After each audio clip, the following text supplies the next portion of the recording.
Hi friend, good morning. এই হচ্ছে আমার বাড়ির সিঁড়ি। সকাল সকাল আজকে আমি এখান থেকেই স্টার্ট করলাম, তার কারণ আমি ট্যাঙ্কিতে জল ভরতে দিয়েছি, মানে জল চালিয়েছি কলে। সেই ট্যাঙ্কিটা ভর্তি হয়ে গেছে কিনা একবার দেখার জন্য আমি ছাদের ওপর এলাম।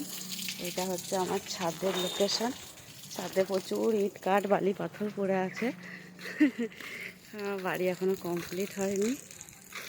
তো এই মুহূর্তে বাহ, আমার ট্যাঙ্কির জলও ভরে গেছে, ভালোই হলো। এটা হচ্ছে আমার বাড়ির আশেপাশের লোকেশন, একদম মেন রোডের ওপরেই আমার বাড়ি।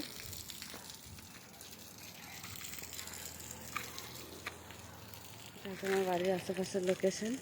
বাহ, সকাল সকাল আমার হাতের মেহেন্দির রঙটাও খুব সুন্দর হয়েছে। কালকে রাত্রে মেহেন্দি লাগিয়েছিলাম।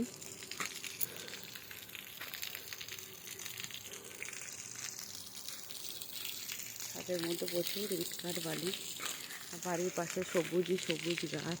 সকাল সকাল খুব ভালো লাগছে এই লোকেশনটা, তাই ভালো আপনাদের সাথেও শেয়ার করি। আপনাদের যদি ভালো লাগে লাইক কমেন্ট করবেন প্লিজ। Okay, by.